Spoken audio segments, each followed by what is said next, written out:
Bonjour à tous, nous sommes dans la 19e parabole de notre série et nous sommes toujours dans les paraboles de Matthieu 13.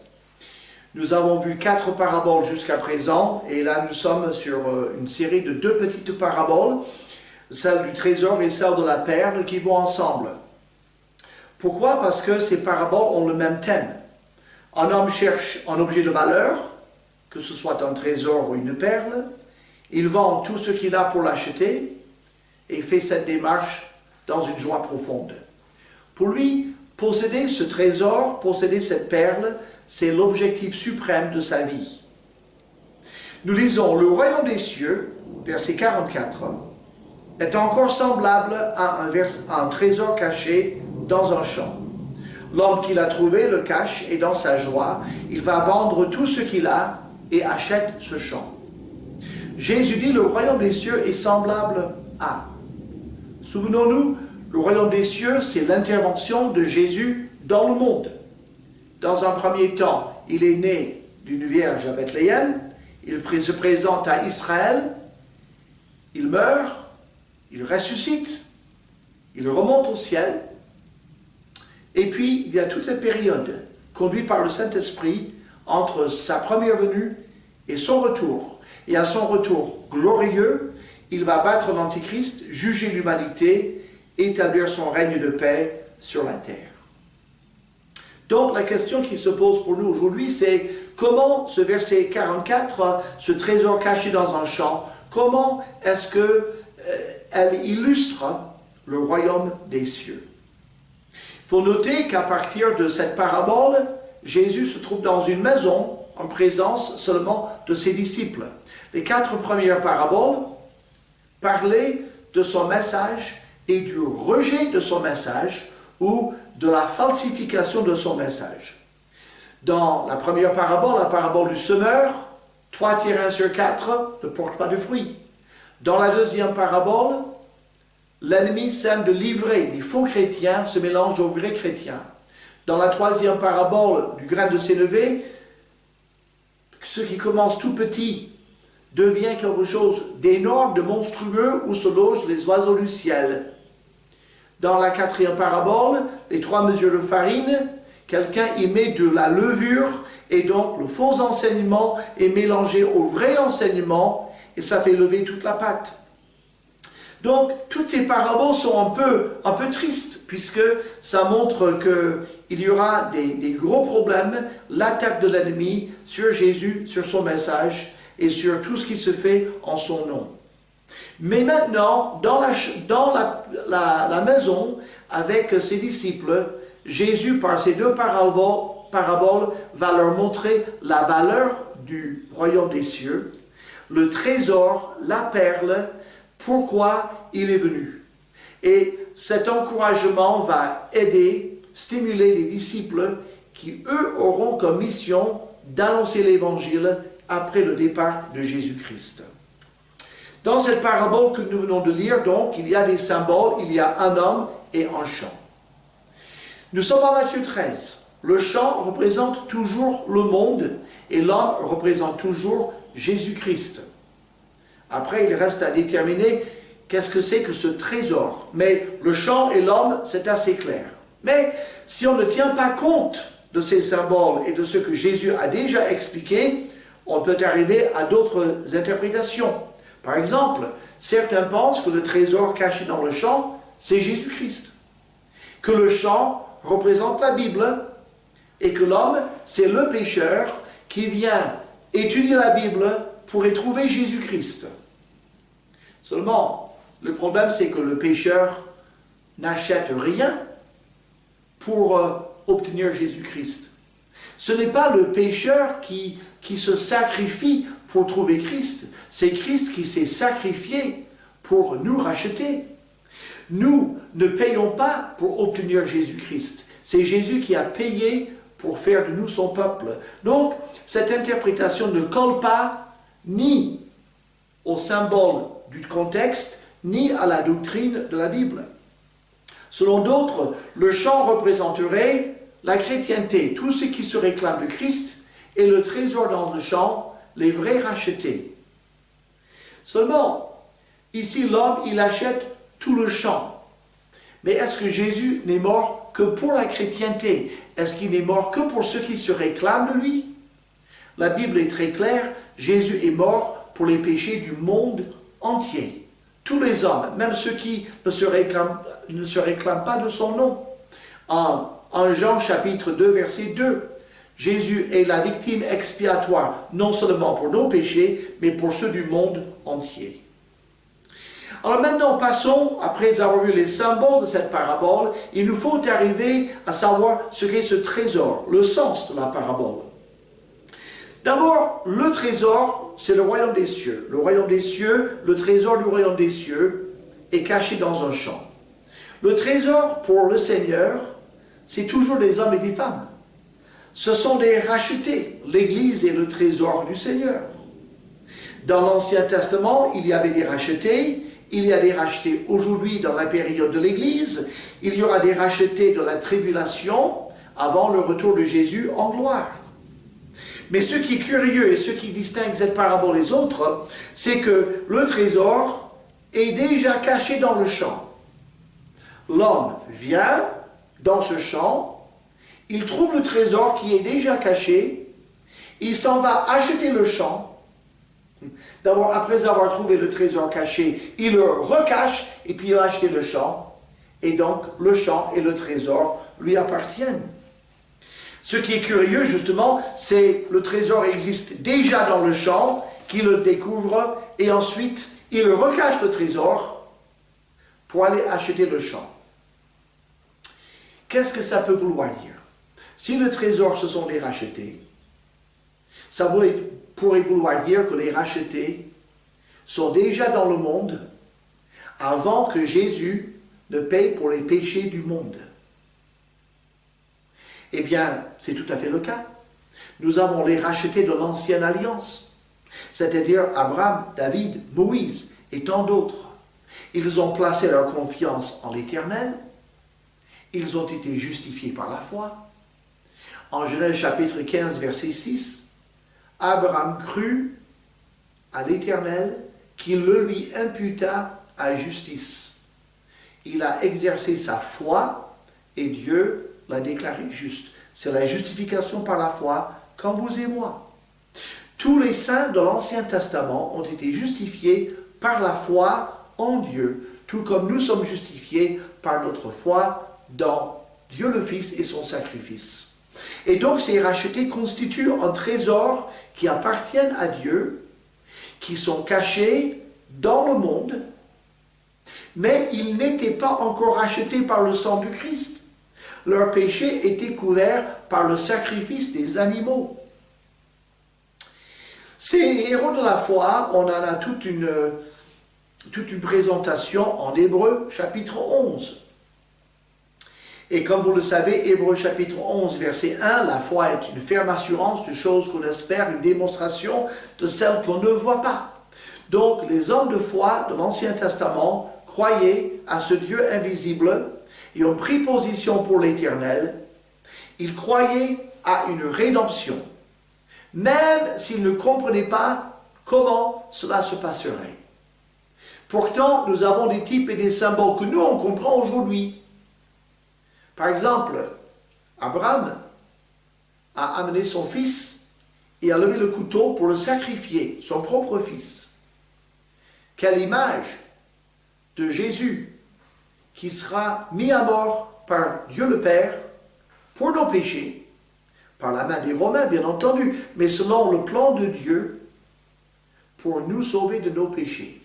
Pensons à Moïse qui a élevé le serpent sur une perche et que les gens qui ont regardé ce serpent d'airain, juste par le regard, ils étaient guéris de leur morsure. Et le Nouveau Testament nous dit que ces choses-là, ces événements-là, sont des types, des symboles, des ombres, des préfigurations du sacrifice de Jésus-Christ. Job, en Job 19, nous dit quelque chose d'incroyable. Job a vécu 2000 ans avant Jésus-Christ, sans doute du temps d'Abraham, et pourtant, il dit « Je sais que mon Rédempteur est vivant » Job 19, verset 24. et qu'il se lèvera le dernier sur la terre. Quand ma peau sera détruite, il se lèvera. Après que ma peau aura été détruite, moi-même je contemplerai Dieu, je le verrai et il me sera favorable. Mes yeux le verront et non ceux de l'autre. Job dit, après ma mort, je verrai Dieu.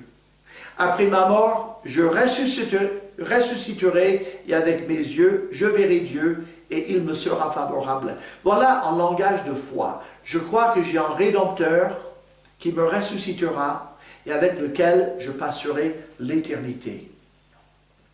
1 Pierre chapitre 1, versets 10 à 12, nous rappelle la même chose. L'apôtre Pierre nous dit que les prophètes qui ont touché la grâce qui vous était réservée ont fait de ce salut l'objet de leurs recherches et de leurs investigations. Ils voulaient sonder l'époque et les circonstances marquées par l'Esprit de Christ qui était en eux et qui attestait d'avance les souffrances du Christ et la gloire dont elles seraient suivies. Il leur fut révélé que ce n'était pas pour eux-mêmes, mais pour vous, qu'ils étaient les dispensateurs de ces choses, que vous ont annoncé maintenant ceux qui vous ont prêché l'Évangile par le Saint-Esprit envoyé du ciel et dans lesquels les anges désirent plonger leur regard. L'apôtre Pierre dit, les prophètes de l'Ancien Testament nous ont déjà annoncé ce message de salut. Eux-mêmes ne comprenaient pas tout de ce qu'ils annonçaient, ils cherchaient à le comprendre, et l'Esprit de Dieu qui les inspirait leur disait, c'est pas pour vous, c'est pour les gens qui viendront plus tard. Et Pierre dit, les apôtres, animés par l'Esprit que le Père a envoyé du ciel, vous ont annoncé cet évangile. Et même les anges désirent comprendre. Et donc, ces gens de l'Ancien Testament sont tout aussi sauvés, tout aussi rachetés que vous et moi. Pourtant, ils n'ont jamais été la majorité, ni dans le monde, ni même en Israël. La venue du Messie, sa mort, était prédite dans l'Ancien Testament par des centaines de prédictions. Les plus célèbres concernant la mort de Jésus, c'est Ésaïe chapitre 53. Il a été blessé pour nos péchés, brisé pour nos iniquités. Les châtiments qui nous étaient réservés sont tombés sur lui, et par ses meurtrissures, nous sommes guéris. Après avoir livré sa vie en sacrifice, il verra une postérité et l'œuvre de l'Éternel prospérera entre ses mains. Comment est-il possible de livrer sa vie en sacrifice pour le péché? Ça, c'est mourir. Et puis après, continuer à vivre. Donc, Ésaïe 53 annonce la résurrection de Jésus-Christ. Donc, il était prévu que Jésus vienne. Jésus est donc venu. Il est venu et il a payé pour les péchés du monde entier. Par son sacrifice sur la croix, il a acheté le champ. Mais qu'est-ce qu'il y avait dans ce champ avant même qu'il ne l'achète? Mais il y avait un trésor. Il y avait les rachetés de l'ancienne alliance qui attendaient sa rédemption et son sacrifice expiatoire.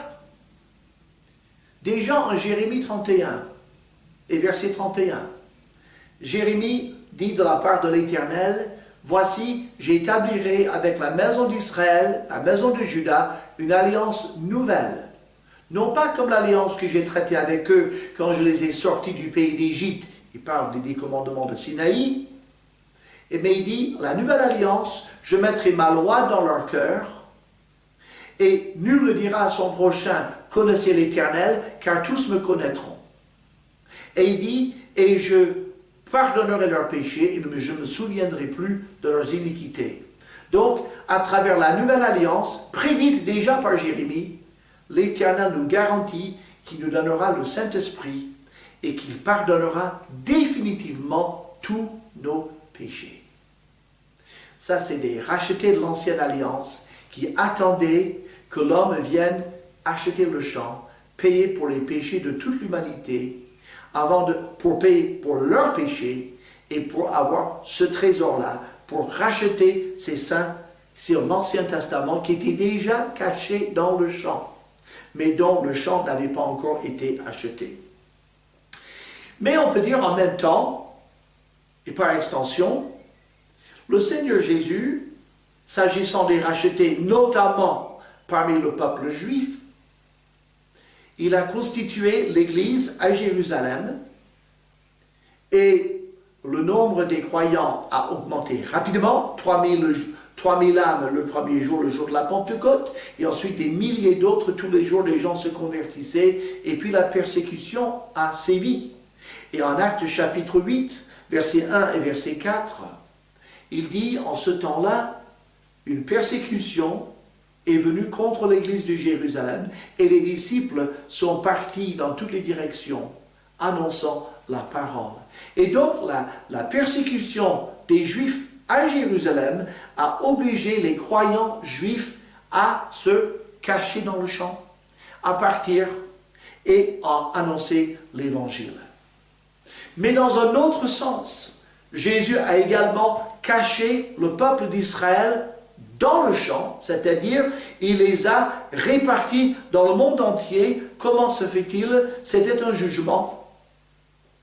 En l'an 70 du 1er siècle, donc 40 ans après la venue de Christ sur la terre, après son ascension au ciel, en l'an 70, le général romain est venu contre la ville de Jérusalem, qu'il a entièrement détruite, ainsi que le temple, accomplissant les prédictions du Seigneur. Et les Juifs ont été chassés aux quatre coins du monde, et ce pendant pratiquement 19 siècles. Car ce n'est qu'en 1947 et 1948, avec le vote de l'ONU, que le peuple d'Israël a retrouvé son territoire d'autrefois, le pays d'Israël, et que le pays d'Israël est revenu sur la scène politique, légale, internationale.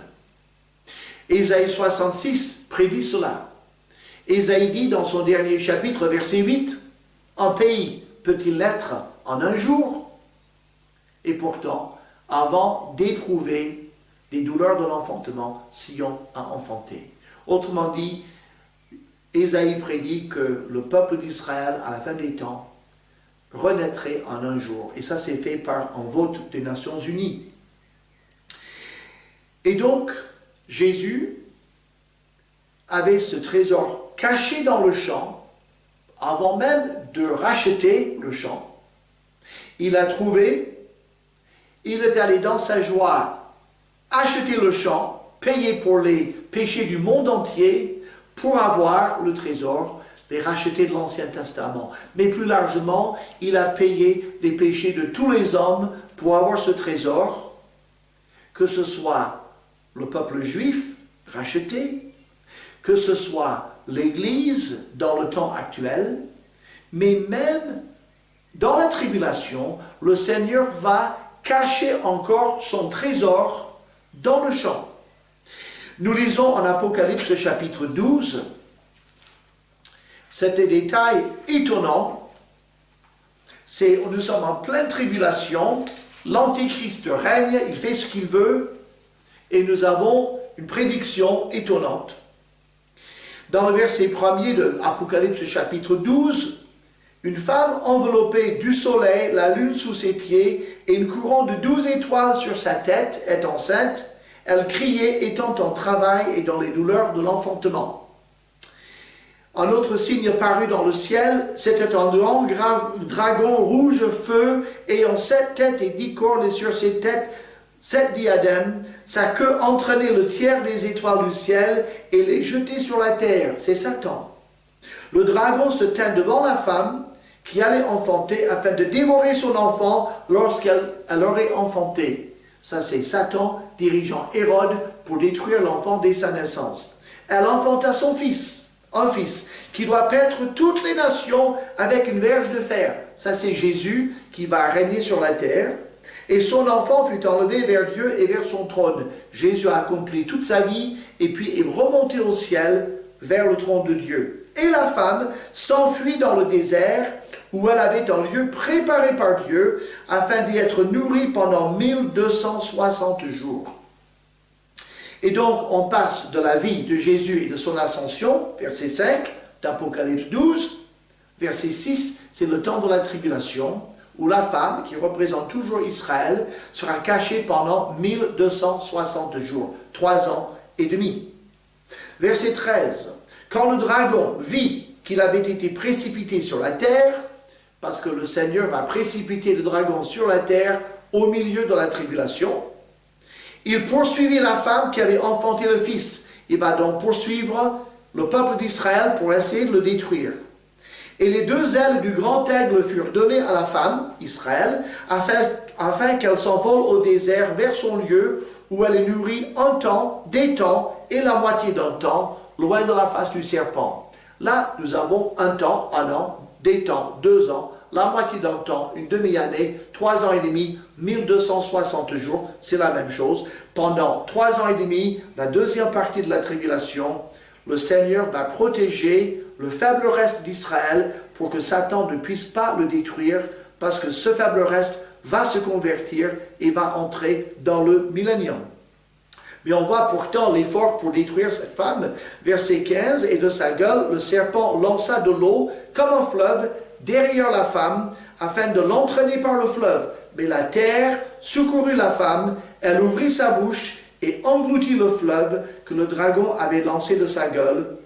Et le dragon fut irrité contre la femme, et il s'en alla faire la guerre au reste de sa postérité, à ceux qui gardent le commandement de Dieu et qui retiennent le témoignage de Jésus. » Donc, on a le diable en pleine tribulation, cette période terrible, où Dieu protège une partie du peuple d'Israël, son trésor particulier.